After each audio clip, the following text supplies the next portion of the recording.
On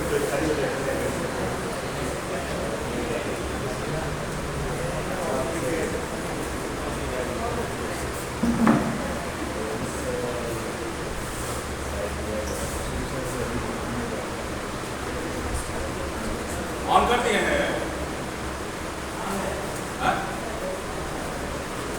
on है on है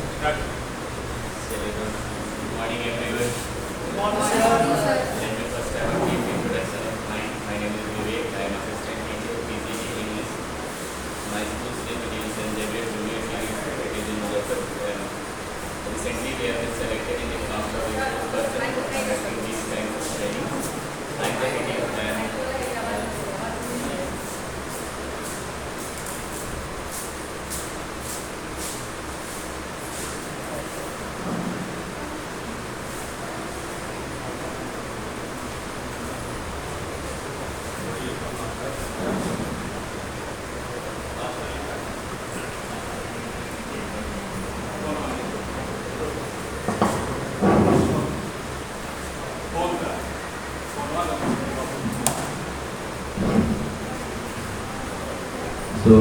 recently we have been selected in the forms of resource person conducting these types of training.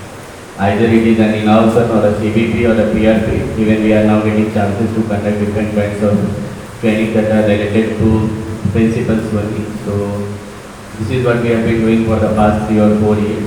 Now, as a teacher of any affiliated school, we all are aware of the fact that we have to attend 50 hours of training each calendar year, out of which 25 hours we attend in the form of in-house that we are attending today, and the other 25 hours we attend in the form of CBSE training. You can complete it by the different portals that CBSE offers it. You can complete it via CBP, capacity building programs. You can also complete the target by different kinds of websites of CIET, Swayam, Diksha, Nistha. There are different portals from where you can attend training.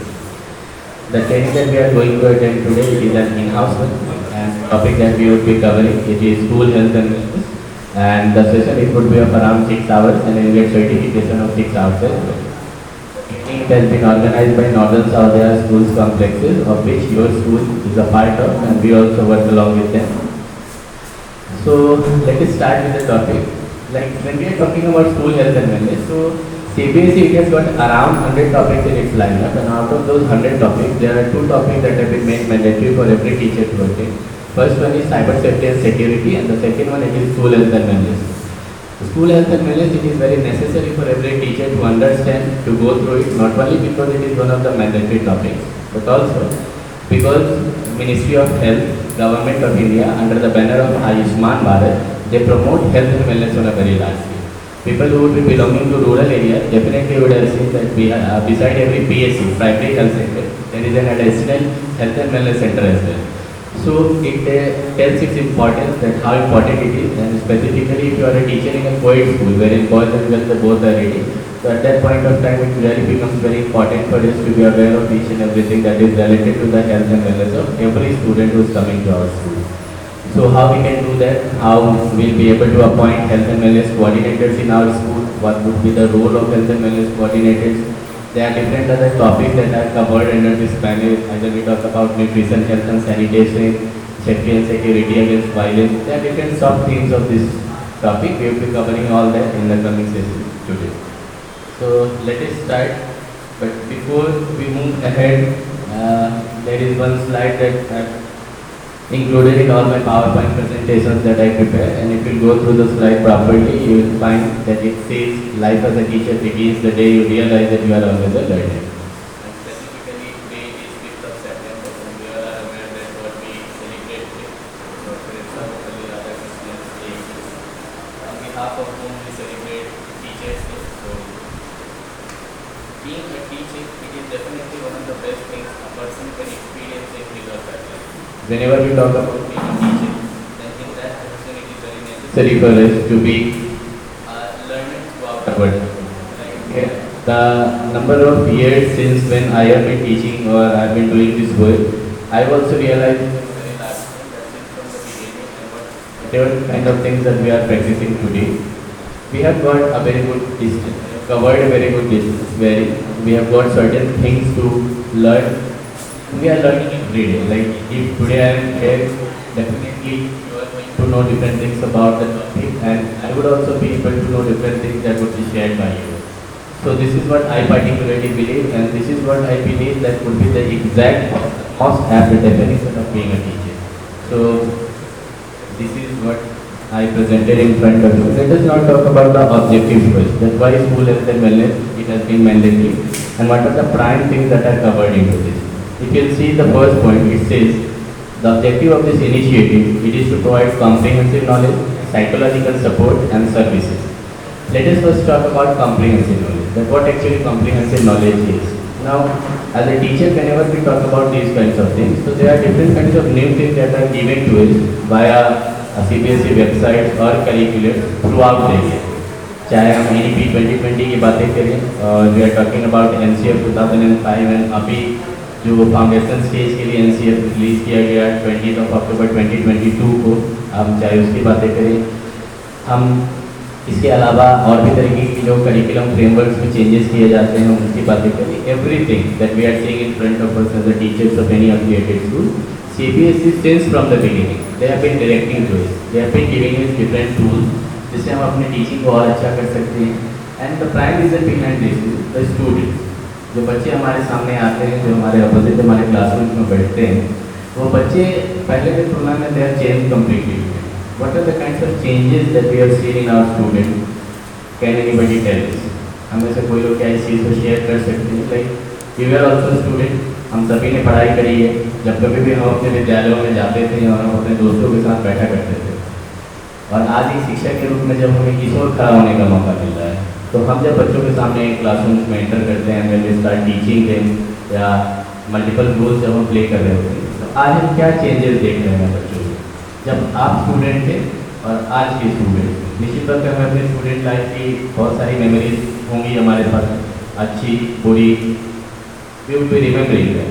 तो we are actually working like a breeze over here.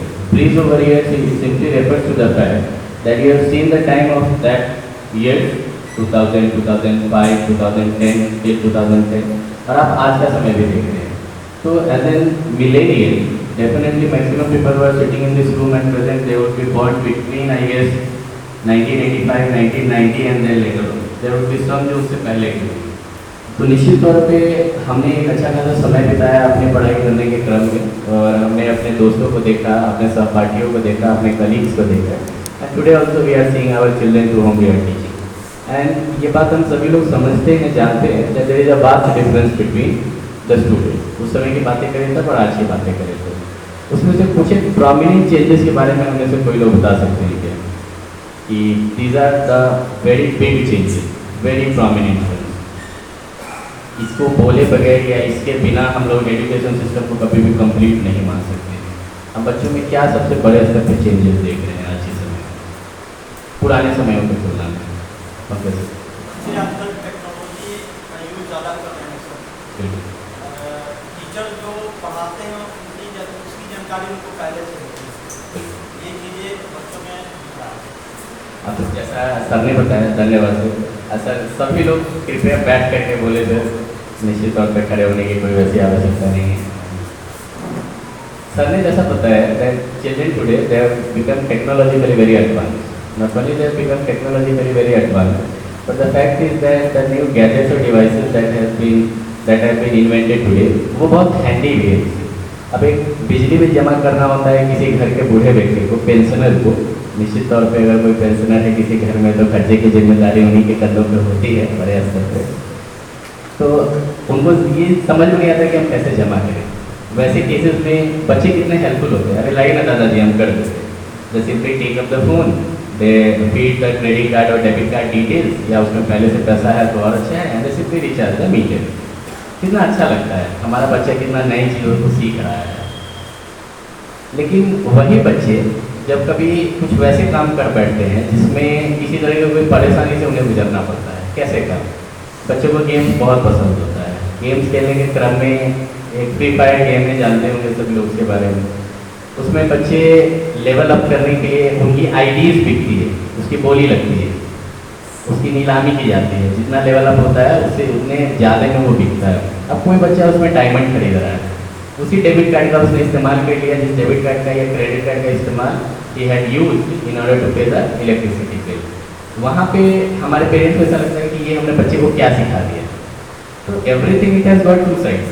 निश्चित तौर पे there is something that is very good, तो कुछ खामियाँ भी हैं, कमियाँ भी हैं, लेकिन जब कभी भी हम इस चीज़ों की बातें करते हैं, बच्चे टेक्नोलॉजी के लिए बहुत एडवांस हो रहे हैं, ये समय की मांग ही है। ये समय की मांग इस रूप में ये है कि एक समय हुआ करता था that we use to use a blackboard जिस पर चौक का इस्तेमाल करते थे। लेटर ऑन जब हम आगे की ओर बढ़ते हैं तो वी गॉट मार्कर्स, कितने अच्छे से चीज़ों को सजा सजा करके लिखने का प्रयास करते थे, फिर मिटाते थे, फिर लिखते थे। कलरफुल मार्कर, रेड इस्तेमाल करते थे, ब्लू, ब्लैक, बहुत अच्छा लगता था। देन लेटर ऑन स्कूल में ये स्मार्ट बोर्ड्स आए हमारे। Smart boards in the sense ये प्रोजेक्टेड, बहुत हेल्पफुल हुआ ये। आप पेन ड्राइव से कुछ भी इसमें लगा करके एक्सेस कर सकते हैं, बच्चों को दिखा सकते हैं, वीडियोस प्ले कर सकते हैं। आज के समय में ये भी बहुत पुराना हो चुका है। और एलईडी टीवीज आज के समय में है 70 इंच का, 75 इंच का, स्कूल गर्ल्स ऑफ एलईडीज, और उसमें लगभग सभी तरह की चीज़ें आप कर सकते हैं जो बच्चों के बेनिफिशियरी के लिए बहुत इंपॉर्टेंट है। क्या क्या कर सकते हैं आप? जो पढ़ाते हैं मुंह से बोल करके, जैसे रिसाइट करके, किताबों को देख करके, आप उसका एक पावर पॉइंट प्रेजेंटेशन तैयार कर सकते हैं। आप उसे अपने बोर्ड पे प्ले करके बच्चों को दिखा सकते हैं, और वो इसलिए आसान है क्योंकि आप उसको शेयर कर सकते हैं। आपके स्कूल के ऐप्स के ई कंटेंट में आप उसको अपलोड कर सकते हैं। कोई भी बच्चे किसी दिन अगर एब्सेंट होता है तो you get the access of that e content very easy. आपके पढ़ाई गई चीज़ों को बहुत आसानी से वो समझ सकता है। निश्चित तौर पे आपके स्कूलों में भी वैसे ऐप्स होंगे जिसके तहत आप लोग होमवर्क की कंटेंट, अटेंडेंस, हर एक तरीके की जानकारी पेरेंट्स के सामने में रखने का प्रयास करते हैं। अब अगर हम लोग बात कर रहे हैं डिफरेंसेस की, तो निश्चित तौर पे सिर्फ टेक्नोलॉजिकली एडवांस होना ही एकमात्र डिफरेंस नहीं है, ये तो एक पॉजिटिव चीज़ है। निश्चित तौर पे शुरुआत से ही हम लोग इस चीज़ की कामना करते रहे हैं कि हर एक तरीके की जो नई चीज़ें हमारे सोसाइटी में आएंगी, हमें बाहें खोल के उसका स्वागत करना चाहिए। एंड हमारे आदरणीय प्रधानमंत्री, उनका एक कोटेशन है जिसमें वो कहते हैं, delay it is the enemy of development. अगर आप किसी चीज़ में देरी कर रहे हैं तो आप डेवलपमेंट में बाधक बन रहे हैं, आप अवरोध पैदा कर रहे हैं। तो निश्चित तौर पे delay it should not be a kind of approach that will be shown by people. कभी नहीं करना चाहिए। हमें जो गो विद द फ्लो जिसको बोला जाता है, जैसे समय चल रहा है उस हिसाब से चलने का प्रयास करना चाहिए। एंड एजुकेशन सिस्टम भी आज के समय में इट इज बीइंग रेवोल्यूशनाइज्ड। आप किसी भी अच्छे टीचर को आज के समय में देखेंगे the way they are teaching. एक 3-4 दिनों पहले हम लोगों को मौका मिला है पारुल यूनिवर्सिटी है वडोदरा में, उनके द्वारा ऑर्गेनाइज एक सेमिनार को अटेंड करने का। उसमें एक व्यक्ति थे जिन्होंने एक बात को रखा जिसमें वो कह रहे थे कि एक संस्कृत का कोई श्लोक उन्होंने बताया जिसमें I am not very good at Sanskrit, so definitely हमको ठीक से याद नहीं, लेकिन जो लोग संस्कृत के जानकार होंगे वो हो सकता है हमारे कुछ शब्दों से उस पूरे श्लोक को पकड़ सके। वो पंचवर्षीय लाड़यंते करके कोई एक श्लोक था जिसमें ये बताया गया, उन्होंने बताया कि किसी भी बच्चे का जो पहला 5 साल होता है उसको लाड़ प्यार में गुजारना चाहिए पेरेंट्स को, जिससे आप उसको सराउंडिंग्स का नॉलेज देते हैं, रियल लाइफ एग्जाम्पल से चीज़ों को रिलेट करने का प्रयास करते हैं और इन सभी चीज़ों को बच्चे के सामने में रखते हैं। और उन्होंने इस चीज़ को बताया हम लोगों को कि आज के समय में हम लोग देख रहे हैं कि मात्र 2.5 साल की उम्र में, 2 साल की उम्र में बच्चों को स्कूल में एडमिट करा दिया जा रहा है। ये निश्चित तौर पर सही नहीं। पहले उस बच्चे की थोड़ी सी मानसिक विकास होने दे, शारीरिक विकास होने दे, हड्डियों को मजबूत होने दे, and then they would be admitted to different kinds of school. निश्चित तौर पे वहाँ पे बहुत सारे लोग थे जो उनके बात से सहमत नहीं थे, जिसमें से हम भी एक थे। और हमने बताया जिससे अगर हम एनसीएफ की बातें करें या NEP 2020 के जो नए करिकुलर स्ट्रक्चर को जारी किया गया उसकी बातें करें जो 5+3+3+4 का है, तो उसमें जो फर्स्ट 5 ईयर्स है वो एज 3 से 8 ईयर्स में डिवाइडेड, जो फाउंडेशन स्टेज। हालांकि वो 5 साल अगेन 2 पार्ट्स में डिवाइडेड है। 2 ईयर्स का प्री स्कूलिंग है, बाल वाटिका आंगनबाड़ी में, और 3 ईयर्स का प्री स्कूलिंग है, और 2 ईयर्स का स्कूलिंग है क्लासेज 1 and 2। तो CBSE और NCERT कोलैबोरेशन करके हमें यही चीज़ समझा रही है कि बच्चों को हम मात्र 3 वर्ष की उम्र से ही अगर स्कूल में बुलाना प्रारंभ करें, बाल वाटिकाओं में, आंगनबाड़ियों में, और वहाँ से अगर उनकी पढ़ाई की व्यवस्था कराई जाए वो उनके लिए बहुत अच्छा होगा, उनके फिजिकल और मेंटल डेवलपमेंट के लिए बहुत अच्छा होगा।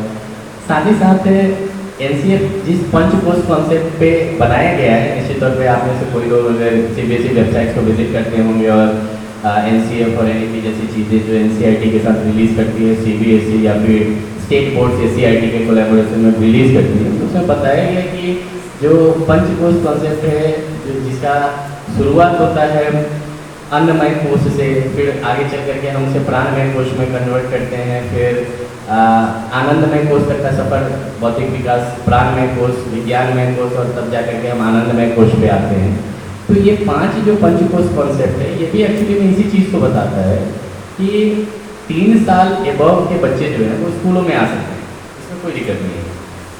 आप ओलंपिक्स की बातें करते हैं, हमारे देश की 140 करोड़ आबादी होने के बावजूद भी जब हम मेडल की टैलीज को देखते हैं, मेडल टैली को देखते हैं, then we see our position, जो कि निश्चित तौर पर शुरू के 3 जगहों पे तो हम नहीं ही होते हैं। और वैसे देश जिसकी जनसंख्या हमसे कहीं कम है, वो जब रैंक 1 रैंक 2 पे रह रहे होते हैं। इनफैक्ट हमारा पड़ोसी देश एक चाइना, जहाँ पे हमारी ही जैसी आबादी है, वो भी हमसे कहीं ज़्यादा आगे है। और बहुत क्लियरली ये चीज़ बताया जाता है कि उनके पास वैसे पारखी लोग होते हैं जो इस कदर बच्चों के पॉसिबिलिटीज़ और कैपेबिलिटीज़ को पहचानते हैं कि 3 ईयर ऑनवर्ड्स ही उन्हें ट्रेनिंग सेंटर्स में डाल दिया जाता है। तो एक और हमें ये समझाया और बताया जा रहा है कि हम जितना जल्दी किसी चीज़ को प्रारंभ करते हैं तो हमारे लिए वो उतना बेनिफिशियल, और दूसरी ओर हम ये कह रहे हैं कि नहीं, इंतज़ार करें 5 साल 6 साल, बड़ा होने दें, हड्डी मजबूत होने दें, एंड देन भी। तो निश्चित तौर पर उन्होंने अपनी बात को वहाँ पे रखा, क्लियरिफाई किया कि किन केसेस में we need to admit the student right after completion of 3 year, तो कैसे केसेस में हमें थोड़ा ऊपर के बच्चों को लेने की ज़रूरत है। लेकिन मुख्य रूप से सिर्फ यही चीज़ें हमें पता चलती हैं कि जिस तरीके से बदलते समय के साथ बच्चों की ज़रूरतें बदल रही हैं, and in fact CBSE is also telling is to equip the children with 21st century skills. आप 21वीं शताब्दी में जीने के लिए जिन 21st सेंचुरी स्किल्स की ज़रूरत है बच्चों को, we need to develop those, और उन सभी को डेवलप करने के क्रम में there are many difficulties that we are facing. बहुत बड़े स्तर पर हमें समस्याओं का सामना करना पड़ा है, और जिसमें सबसे प्रमुख कारण और सबसे प्रमुख वजह ये है that traditional ways of teaching that have been operated. एक टीचर अपने पूरे करियर में पढ़ाने के क्रम में मौखिक भाषा के द्वारा पढ़ाने के अलावा शायद ही किसी तरीके के टीचिंग मेथड का इस्तेमाल करता है। ना सिर्फ बात पढ़ाने की हो रही है, we are not talking about only teaching. एक दूसरा चीज़ भी है हमारा असेसमेंट। आप निश्चित तौर पे जितने भी लोग यहाँ पे उपस्थित हैं, अगर आप में से कोई लोग इसमें बता पाएँ, कुछ ऐड कर पाएँ कि क्या आपने आज तक अपने पढ़ाई गई चीज़ों का आकलन पेन पेपर टेस्ट के अलावा किसी तरीके से किया है? Is there any method that has been used by any of the teachers except pen and paper? जी मैम।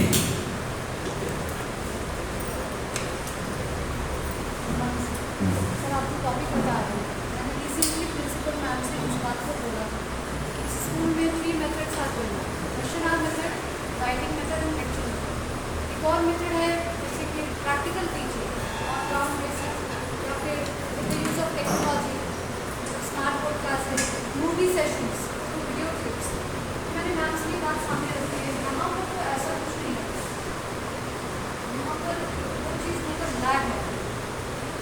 ये बात मैंने रिसेंटली नहीं, आपने जो बताया मैम कि टीचिंग मेथड्स में हम लोग वीडियो क्लिप का इस्तेमाल कर सकते हैं, एक्टिविटी बेस्ड लर्निंग का सहारा लिया जा सकता है, ये सब हमारे टीचिंग मेथड के हिस्से हैं।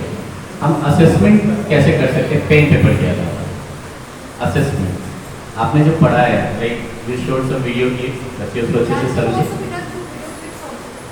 किस तरीके से पढ़ा दिया हमने, वो चीज़ हम लोग वीडियो क्लिप्स, मतलब for example I am teacher of 2 class 4 class, तो हम चाहे कि जो चीज़ हमने पढ़ाया उसको बाय पिक्चर, तो पिक्चर हम उसको शो करें, तो बच्चे उसका क्या रिप्लाई देते हैं, उन्हें कितना समझ आए। जैसे for example if I am teaching GK, तो अगर कोई पर्सनैलिटी या फेमस पर्सनैलिटी, अगर उसका इमेज हम शो करें और बताए ये कौन है, इनका मतलब बायोग्राफी और किस तरह से हो सकता है by using picture.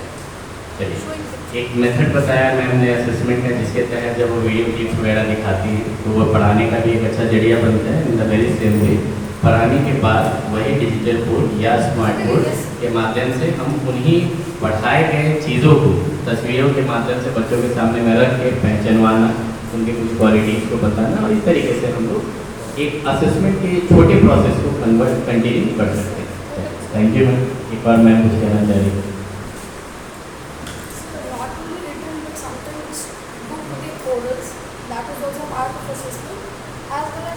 many comprehensive like day-to-day practical knowledge we can give them by giving certain कैसे पकड़ा है? stories. They ये can कैसे पकड़ा comprehend है? their stories and make up their own questions as well as answers also. So that is also I think they can think actually logically, critically thinking. So all these are based on assessment. चलिए, thank you ma'am.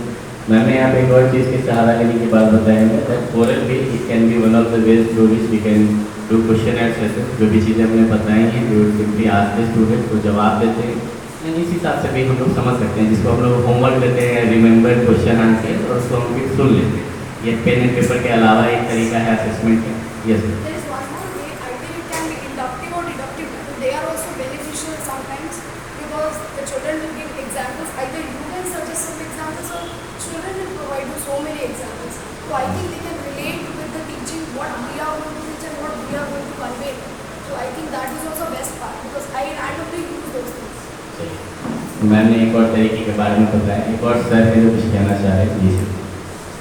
Sir, हम बच्चों की IQ test कर सकते हैं, लेकिन कितना वो समझते हैं किसी चीज़ को पहला प्रोसेस और मेरा रिफ्लेक्शन। वो ऐसे प्रोसेस होते हैं जिसमें हम मल्टीपल ऑब्जेक्ट्स को रख देते हैं, तो बच्चे को प्रोग्राम को टाइम देते हैं कि आप देख लो कि जैसे ये रखा हुआ है सेम आपको इसे देख डेकोरेट करना रहता है। ठीक है, तो जो टाइम दिया था एक बार फिर उसको हटा लेते हैं या फिर रख देते हैं। सेम ऑब्जेक्ट्स को बोलते हैं कि यहाँ जैसे इससे हम बच्चों की IQ लेवल को चेक कर सकते हैं। सर ने एक तरीका बताया जिसके तहत उन्होंने बताया कि कैसे ऑब्जेक्ट्स के रिकॉग्निशन की बातें अगर की जाए, कलर शेप्स और साइजेस की बातें की जाए। हमारे हाथ जो होते हैं वो हमारे सीखने का सबसे अच्छा जरिया है। हमारे 3 learning domain, cognitive learning domain, affective learning domain और साइकोमोटर डोमेन ऑफ लर्निंग। इसमें सबसे एक्टिव होता है हमारा साइकोमोटर डोमेन ऑफ लर्निंग, जो प्राइमरली हम हैंड से करते हैं, जिसके सहारा लेने की बात सर ने बताई। निश्चित तौर पे 3 टीचर्स ने जो बातें हमारे सामने में रखी हैं ये प्रैक्टिकल भी हैं, लेकिन ये सिर्फ फाउंडेशनल स्टेज की बातें हो। NCF 2005 में भी इस चीज़ को बहुत बड़े स्तर पे हमारे सामने में रखा गया, बैरियर्स एजुकेशन को प्रमोट किया। हालांकि आप में से जितने भी लोग जितने भी सालों से पढ़ा रहे होंगे, निश्चित तौर पे आपने आज तक कोई भी वैसा विद्यालय नहीं देखा होगा जहाँ पे टीचर्स जो है या स्कूल जो है वो बैरियर्स एजुकेशन के कॉन्सेप्ट को फॉलो करता है। लर्निंग विदाउट बर्डन, एक KG का बच्चा, एक इन्फेंट का बच्चा, उसके बैग का जो वजन होता है वो उसके वजन से भारी होता है, इतने सारे बुक्स होते हैं। हालांकि सिखाने का जब बात आता है तो निश्चित तौर पे हम फॉलो उसी कॉन्सेप्ट को करते हैं। किस कॉन्सेप्ट को करते हैं? प्लेवे मेथड्स का इस्तेमाल करते हैं, एक्टिविटी बेस्ड लर्निंग का सहारा देते हैं, competency based learning, inquiry based learning, discovery based learning, हमारा टूल यही होता है।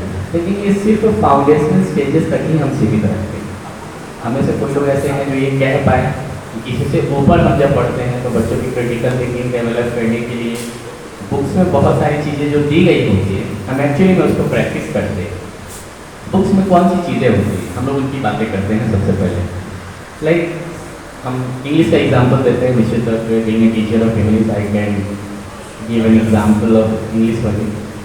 हम लोग क्या प्रैक्टिस करते हैं कि NCERT के बुक्स मैक्सिमम हमारे यहाँ 11th-12th में हम लोग पढ़ा रहे तो देखने को मिलता है। अब NCERT के बुक्स में अगर आप देखेंगे तो जितनी भी बुक्स हैं NCERT की, जितनी भी सब्जेक्ट्स की हैं, they are the most concentrated books. Explanation आपको न के बराबर देखने को मिलेगा, कॉन्सेप्ट प्रॉपर दिया गया हुआ है, but if you talk about the example, if you talk about the concept, if you talk about the different kinds of things related to that particular thing, वो बहुत कम स्तर पे आपको उसमें देखने को मिलेगा। इनफैक्ट अगर आप उसके वेबसाइट्स को विजिट करेंगे जिसके तहत आप ई-मैनुअल डाउनलोड करने का प्रयास करेंगे, उसमें भी आपको बहुत ज़्यादा इन्फॉर्मेशन वगैरह नहीं मिलेगा। आपको थर्ड पार्टी एप्लीकेशन या किसी वैसे वेंडर को कॉन्टैक्ट करना पड़ेगा, वो give you the content very similar to the content of NCERT। चाहे आप स्कूल कैनवास की बातें करते हैं, पेरेंट्स अलार्म में, मैकमिलन एजुकेशन में, बहुत सारे वैसे थर्ड पार्टी है जो आपको ये सारी चीज़ें उपलब्ध करा सकते हैं। अब इसमें प्रमुख रूप से समस्या हमें क्या देखने को मिलती है, जैसे as a teacher suppose that you have taught the chapter पढ़ाने के क्रम में आपने इनसाइड क्वेश्चन को कई बार डील किया, वर्ड मीनिंग वगैरह बच्चों को बताया। हमारा लिटरेचर है तो हमने फिगर्स ऑफ स्पीच की वहाँ पे व्याख्या की। हो सकता है कि बच्चों को उससे रिलेटेड और भी कोई परेशानी हो तो उन सभी चीज़ों को हमने उनके सामने में रख दिया। अब इसके अलावा असेसमेंट के लिए हमारे पास एकमात्र टूल बचता है, जो पढ़ाया गया उसे क्वेश्चन आंसर बच्चों से पूछ लें, या तो वो बोल के बताएं या लिख के बताएं। हम शेप्स एंड साइजेस पहचानवाना नहीं है हमको 11th-12th में, तो हम साइकोमोटर डोमेन ऑफ लर्निंग पे डिपेंडेंट या रिलाई ज़्यादा नहीं कर सकते हैं। हमारे लिए कहीं ना कहीं यही सिर्फ सीमित चीज़ें रह जाती हैं। लेकिन इसके अलावा हमारे लैंग्वेज में पार्टिकुलरली इतनी वास्ट टीचिंग मेथड्स हैं जिसका सहारा आप ले सकते हैं और चीज़ों को बहुत आसानी से पढ़ा सकते हैं। जैसे आप नैरेटिव्स का अगर इस्तेमाल करते हैं, आप स्टोरी टेलिंग का इस्तेमाल करते हैं, आप रोल प्लेस का इस्तेमाल करते हैं। एक 10th में या 9th में या 8th में कोई चैप्टर है in the kingdom of rules English में, अब किस क्लास में एग्जैक्टली हमको नहीं याद है, 9th में है। निश्चित तौर पे अगर आप उस चैप्टर को देखेंगे इट इज़ वेरी लॉन्ग, बहुत सारे पेजेस को कवर करता है, अराउंड 7-8 पेजेस का है वो। अगर आप उसको रोल प्ले की मदद से क्लास में कराने का प्रयास करें, अलग अलग कैरेक्टर्स असाइन कर दे, एक डांसिंग गर्ल बन जाए, एक मिनिस्टर बन जाए, किंग बन जाए, डिसिपल बन जाए, इस तरीके से you will be able to complete the very same chapter in 1 period only. अगर आप उसको कम से समय में खत्म करना चाहते हैं और हर एक बच्चा उसको समझे, मात्र 1 पीरियड उसके लिए है। और अगर आप उसे लाइन बाय लाइन पढ़ाने का प्रयास करते हैं तो it will take you at least 4 period to complete. जब कभी हम लेसन प्लानिंग करते हैं तो इस चीज़ में हमेशा ध्यान दिया जाना चाहिए कि कम समय में बच्चे किस तरीके से ज़्यादा सीख सकते हैं। हालांकि अभी के समय में सभी लोग इस बात से अवगत है that CBSE it has reduced the syllabus. खास करके अगर आप अपर क्लासेस में जाते हैं 11th-12th में, तो ड्रास्टिकली सिलेबस को कम किया गया है, बहुत सारे चैप्टर्स को हटा दिया गया है। ये हटाने का मुख्य रूप से कारण सिर्फ यही है कि टीचर्स को इन सभी चीज़ों के लिए समय है। इन सभी चीज़ों के लिए मतलब वो बच्चों को ज़्यादा क्रिएटिव बना सके, उनके कम्युनिकेशन स्किल को डेवलप कर सके, टीम वर्क को प्रमोट कर सके, ये सारी चीज़ें बच्चों को आ सके। लेकिन आप बहुत सारी जगहों पे जब विजिट करेंगे तो आपको ये पता चलेगा कि teachers today still they are following the very same old way of teaching, the traditional ways of teaching. Books class में हाथ में लेकर के घूमना, घूम घूम करके लाइन बाई लाइन पढ़ाना और उसका हिंदी बच्चों को समझाना। निश्चित तौर पे इसको हम पढ़ाना तो बिल्कुल नहीं करेंगे, हम इसे कह सकते हैं कि हम ट्रांसलेशन का काम करते हैं। तो इंग्लिश में लिखा हुआ है, हम बच्चे को वो चीज़ हिंदी में रख रहे हैं और बच्चा उसी चीज़ को हिंदी में समझ रहा है, सोच रहा है, और आप जो सवाल इंग्लिश में पूछते हैं उसका वो जवाब कहेगा सर हिंदी में बताए, हिंदी में आता है, इंग्लिश नहीं बोलने आ रहा है। और आप कहते नहीं अरे इंग्लिश में बोलना पड़ेगा। तो आप अपना दोहरा चेहरा दिखा रहे हैं, आप 2 चेहरे दिखा रहे हैं बच्चे के साथ। एक तरफ आप कह रहे हैं कि this is the book that we have got, these are the chapters that we have to complete and I am explaining this chapters to you. कैसे? इंग्लिश में लिखी गई बातों को हिंदी में समझाएंगे। अब बच्चा हिंदी में समझ गया और हिंदी में ही उस चीज़ को सोच रहा है, तो आप कहते नहीं नहीं इससे काम नहीं चलेगा, इंग्लिश बोल के दिखाओ। तो आपने हिंदी में समझाने का प्रयास फिर क्यों किया? अब आप कहते हैं कि रीजनल लैंग्वेज, यहाँ के बच्चे बचपन से हिंदी ही सीखते आए हैं, तो हिंदी में नहीं समझाएंगे तो वो समझेगा नहीं। CBSE भी हमें यही चीज़ समझाती है, बताती है कि रीजनल लैंग्वेजेस में पढ़ाई करवाने की ज़रूरत है। निश्चित तौर पर फर्स्ट 5 ईयर जो दिए गए हैं वो रीजनल लैंग्वेजेस को ही दिए गए हैं। आप बंगाली पढ़ाइए, मराठी पढ़ाइए, उर्दू पढ़ाइए, आपको जो इच्छा है जिसमें बच्चा कंफर्टेबल है आप उसे पढ़ाइए। लेकिन इंग्लिश एज अ सब्जेक्ट जब आप राइट फ्रॉम KG पढ़ा रहे हैं, आप A से पढ़ा रहे हैं, तो आपके पढ़ाने में ऐसी क्या कमी है कि वो बच्चा उन चीज़ों को समझ नहीं पा रहा? तो निश्चित तौर पर ये कहीं ना कहीं हमारे मेथड्स को दर्शाता है, बताता है कि हमने बच्चों की जानकारियों को A से लेकर के Z तक, A से A B से बहुत सिखाने तक ही सीमित रखा है। हम उनको इस तरीके से फोर्स बिल्कुल नहीं कर पाए हैं कि जो हमारी टीचिंग के मेथड्स हैं जिसमें मैक्सिमम चीज़ें इंग्लिश में हम कवर कर रहे हैं, वो बच्चा इंग्लिश पढ़ पाए, रीडिंग सबसे पहले समझ पाए और तब अंततः बोल पाए। तो इसके पहले कड़ी तक ही हम सभी लोग ज़्यादातर केसेस में सीमित रहते हैं। पहली कड़ी क्या? बच्चों को सिर्फ रीडिंग दिलवाना है। कई बार बच्चे समझ नहीं पाते हैं और बोलना तो बहुत कम परसेंटेज देते हैं, जहाँ पे आप बच्चों को देखेंगे कि बच्चे बोल पा रहे हैं। आपके स्कूल में खुद जब एनुअल फंक्शन होता होगा, 15 अगस्त होता होगा, एक स्पीच याद कराने के लिए आपको 1 सप्ताह बच्चे के पीछे लगना पड़ता होगा। अरे बाबू याद कर लो, गेस्ट वगैरह आएंगे, इंग्लिश में 2 स्पीच नहीं होगा तो फिर कैसे होगा? तो आपको याद करवाने के लिए उसके पीछे लगना पड़ता है। और ये बात स्थिति सिर्फ जूनियर क्लासेस में नहीं है, इवन इन सीनियर क्लासेस है। तो निश्चित तौर पे ये कॉम्प्रिहेंसिव नॉलेज जिसकी हम बातें करते हैं, ये प्राइमरली सिर्फ इसी चीज़ को प्रमोट करता है that right from tiny tots जिस भी तरीके की टीचिंग मेथड्स हमें बताए जाते हैं। कैसे टीचिंग मेथड्स हमें बताए जाते हैं?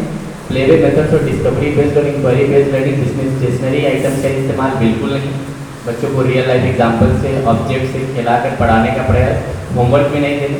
गलती सबसे पहले वहीं से होती है। हम किताबों पे और नोटबुक्स में और स्टेशनरी आइटम से बच्चों को वहीं से उलझाना प्रारंभ करते हैं।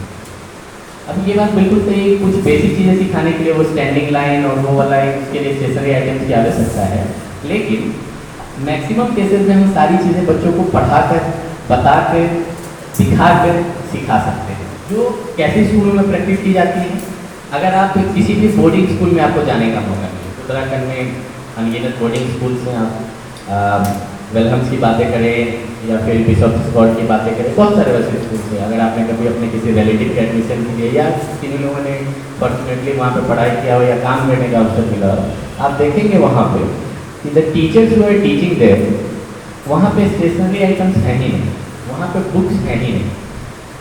एक तो ई कंटेंट के रूप में कुछ चीज़ें हैं जो टेलीविज़न से उनके जो एलईडी हैं, लेकिन पढ़ाने का तरीका बिल्कुल उनका बैकलेस एजुकेशन वाला नहीं है, जिसमें निम्न स्टेशनरी आइटम से वो बच्चों को पढ़ाते हैं।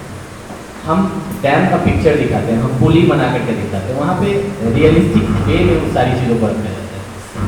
हमें से बहुत कम लोग ये जानते होंगे कि जो लैब्स होते हैं वो 9-10 के अलावा right from tiny tots labs होते हैं। हमारे यहाँ लैब के नाम पे एक घोड़ा ऐसे ऐसे झूलने वाला, एक डोरेमोन का डेस्क, एक छोटा वाला कुर्सी, हम समझते हैं कि बच्चों की पढ़ाई इसी हिसाब से हो सकती है। और इसमें सबसे बड़ी समस्या ये है द सिलेबस या curriculum through out the country is same, सबों के लिए वो बराबर है, लेकिन कुछ एक वैसी जगह हैं जहाँ पे पढ़ाई स्टैंडर्ड की हो रही है और कुछ एक वैसी जगह हैं जहाँ पे पढ़ाई वैसी नहीं हो रही। अब उन दोनों जगह के बच्चे जब अपने 10th-12th को कंप्लीट करने के बाद दिल्ली के किसी IIT में मिलते हैं या किसी प्राइवेट यूनिवर्सिटी में मिलते हैं और वो जब बातें करते हैं, कहाँ से हो जी तुम? अरे हम तो यहाँ बिहार से आए हैं, इस डिस्ट्रिक्ट से हैं, इस स्कूल से, CBSE एफिलिएटेड स्कूल था। तुम? हाँ, हम भी दिल्ली में पढ़ते थे, हमारा भी CBSE एफिलिएटेड ही स्कूल था। कैसे पढ़ते थे तुम? तो हमारे यहाँ तो सर आते थे, बुक खोलते थे, जो हिंदी में इंग्लिश में लिखा रहता था हिंदी में समझा देते थे। कई बार हम लोग इंटरनेट का सहारा ले लेते थे, क्वेश्चन आंसर सर करा देते थे, कई बार हम लोग भी करते थे। हम लोग करके ले जाते थे तो कई बार डांट दिया जाता था, अरे तुम अलग अलग क्यों लिख करके ला रहे हो, कॉपी चेक करने में हमको दिक्कत होता है, हम जो बता रहे हैं वो क्यों नहीं लिख रहे हो। इसी हिसाब से हमारी पढ़ाई होती थी और पास किया है। लेकिन वो सामने वाला बच्चा बिल्कुल अपोजिट चीज़ें आपको बताया। वो कह रहा है कि हमारे यहाँ तो स्टेशनरी आइटम्स न के बराबर इस्तेमाल होते, हमारे यहाँ तो टीचर्स एक्सप्लेन ही नहीं करते थे। आप गौर करेंगे, यहाँ से ज़्यादा दूर नहीं जाइए, आप पटना के ही कुछ अच्छी स्कूलों में जाइएगा, नोटर डे में जाइए, संत माइकल्स में जाइए, पटना दूर पब्लिक स्कूल में जाइए, लोयला में जाइए, कुछ ही स्कूलों में ही अगर आप जाते हैं तो कम से कम टीचर इस चीज़ से बचे हुए हैं वहाँ पे कि इंग्लिश में लिखे गई चीज़ को हिंदी में इनको एक्सप्लेन करें। Children they are themselves capable of interpreting the meaning after reading the book. अब आप कहेंगे तब टीचर का काम क्या है? जब इंग्लिश लिखा हुआ चीज़ को समझ ले रहा है, तो हमारा तो पूरा जीवन इसी संघर्ष में बीता है, इंग्लिश को हिंदी में समझाने। हमारा लेसन प्लानिंग का अगर एक टर्म 3 महीने का है तो 3 महीने में अगर 90 डेज में से 70 डेज वर्किंग डे है और 70 पीरियड हम अटेंड कर रहे हैं, 70 पीरियड में समझिए कि 45 से 50 पीरियड तो हमको एक्सप्लेन करने में जाता है और 30 पीरियड में क्वेश्चन आंसर कराते हैं और सुनते हैं। अब अगर वो 50 पीरियड हमारा एक्सप्लेन करने का बच जाए तो हम करेंगे क्या? 30 पीरियड में तो क्वेश्चन आंसर और सारा चीज़ हमारा हो ही जा रहा है। और जो बच्चा खुद से इंग्लिश समझ ले रहा है, मीनिंग समझ रहा है, उसको हमको क्वेश्चन आंसर पे बोर्ड पे लिखवाने की जरूरत नहीं है, तो क्वेश्चन आंसर भी खुद कर लेगा। तो आपका 30 पीरियड भी घट गया। अब 50 पीरियड आपको ना तो एक्सप्लेन करने की जरूरत है और 30 पीरियड क्वेश्चन आंसर कराने की भी आपको जरूरत है। तो 80 पीरियड हम करेंगे क्या जब बच्चा सारा काम खुद कर ले रहा है? निश्चित रूप से हम सभी के मन में ऐसी बातें होंगी। उन्हीं स्कूलों की हम बातें करते हैं जहाँ पे बच्चे मीनिंग को खुद समझ ले रहे हैं। तो टीचर वहाँ क्या करते हैं? क्लास में जाके खड़े रहते हैं, बच्चे खुद पढ़ते हैं, खुद समझते हैं? नहीं। आप जितने भी प्राइवेट पब्लिकेशंस के बुक्स को देखेंगे, NCERT में कम होता है, प्राइवेट पब्लिकेशंस के बुक में ज़्यादा होता है। Right after you complete this chapter, उस चैप्टर को कंप्लीट करने के बाद question answers, match the following fill in the blanks, जो भी चीज़ें आपको मिलती है, उसके अलावा बहुत सारी चीज़ें दी गई होती हैं। उसमें सबसे पहला है हमारा life skill, value added question, high order thinking question, OTPP, open text based assessment, ऐसी बहुत सारी चीज़ें हर एक चैप्टर के बाद दी गई है। हमारा प्राइम ऑब्जेक्टिव है इन चीज़ों को कवर कराना, ना कि चैप्टर एक्सप्लेन करना और क्वेश्चन आंसर बचे। लेकिन बैकग्राउंड पे बहुत सारी चीज़ें डिपेंड करती हैं। The place where you are working as a teacher, अगर बच्चे निश्चित तौर पे वहाँ पे इंग्लिश में लिखी गई चीज़ों को हिंदी में नहीं समझ पा रहे हैं या इंटरप्रेट नहीं कर पा रहे हैं, तो पहला काम तो यही होना चाहिए कि उनको समझाया जाए। लेकिन कब? अगर आपका स्कूल पिछले 20 सालों से संचालित हो रहा है तो शुरुआत में ही अगर इस तरीके से पढ़ाने की व्यवस्था की गई रहती तो आज तक आपके बच्चे इंग्लिश समझना सीख चुके हैं। लेकिन आप आज भी उतना ही संघर्ष कर रहे हैं जितना आज से 20 साल पहले। आज से 20 साल पहले जितना आपको कठिनाई हो रहा था बच्चे को इंग्लिश में लिखी गई चीज़ों को हिंदी में समझाने में, आज भी उतनी ही समस्या है। आप अगर 5 क्लासेस 6 क्लासेस में पढ़ाते हैं, जैसे 6, 7, 8, 9, 10 में पढ़ाते हैं, तो 6 में जितनी समस्या हुई, ऐसा नहीं कि 10 तक आते आते आपका समस्या घट जाए, आपकी समस्या उतनी ही बरकरार रहती। परेशानी इस बात से कि we are not able to develop our students that kind of standard, और समस्या यहीं से प्रारंभ हो रही है। आप एक टीचर के रूप में लंबे समय से एक बच्चे को पढ़ा रहे हैं, बच्चा अभी तक आपके पढ़ाने के तरीकों से अवगत नहीं। दिक्कत इस चीज़ से, और इन सारी चीज़ों में सबसे बड़ा समस्या ये है बच्चे का भविष्य। 7-10 साल क्लास बदलता है, हमारा सिलेबस कंप्लीट होता है, बच्चे आगे बढ़ते हैं, उम्र बढ़ता है, और निश्चित तौर पे एक दिन वो बच्चा क्लास 10 में कंप्लीट करके हमारे स्कूल से चला जाता है। और जितना स्ट्रगल उसे फर्स्ट डे एडमिशन के करना पड़ा था, वो आज भी उतना ही स्ट्रगल कर रहा है। इसमें चेक कीजिए पहले। बात सभी की नहीं हो रही है, लेकिन मैक्सिमम जाइए वहाँ पे। स्थिति हर जगह ऐसी है। आप प्राइवेट स्कूलों की बातें करते हैं, आप दिल्ली के गवर्नमेंट स्कूलों में जाकर के देखिए क्या होती है वहाँ पे। If you ever get a chance to visit those government schools, you'll be able to realize there कि बच्चे किस तरह को-करिकुलर एक्टिविटीज़ में इन्वॉल्व। वहाँ पे स्कॉलस्टिक एरियाज कम और को-स्कॉलस्टिक एरियाज को ज़्यादा फोकस किया जाता है और प्रैक्टिस करवाया जाता है। तो ये सीधा सीधा सिर्फ इन्हीं चीज़ों को रेफर करता है but our traditional ways of teaching, जैसे method through which we have been teaching for a longer period of time, हम आज उस हिसाब से बच्चों को तो बिल्कुल भी पढ़ा नहीं।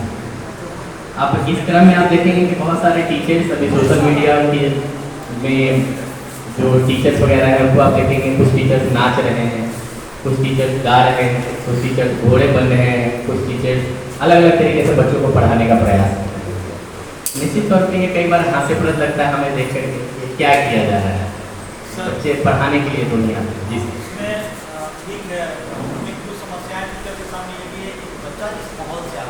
बैकग्राउंड की बातें हमने अभी जस्ट की ही है।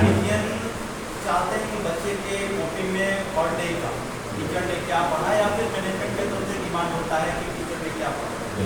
ये चीज़ जब तक नहीं बदलेगा तब तक ये सारी चीज़ें अप्लाई नहीं।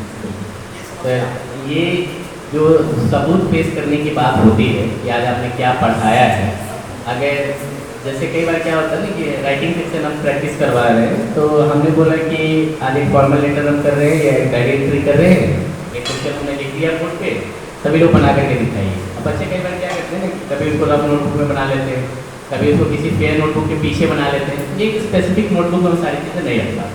और जब आपसे पूछा जाए अच्छा राइटिंग सेक्शन हो गया है, कितना क्वेश्चन प्रैक्टिस करवाए, सर 10 करवाए, दिखाइए तो एक बच्चे का कॉपी जिसमें 10 फॉर्मल लेटर लिखा हो। अब आपको एक भी वैसा बच्चा नहीं मिलेगा जिसके पास वो एक नोटबुक हो जिसमें आपने जो 10 लेटर को प्रैक्टिस कराया वो एक जगह संग्रहित हो, अलग अलग नोटबुक उसमें किया है। जहाँ तक बात है मैनेजमेंट के द्वारा ये पूछे जाने की या पेरेंट्स के द्वारा ये पूछे जाने की,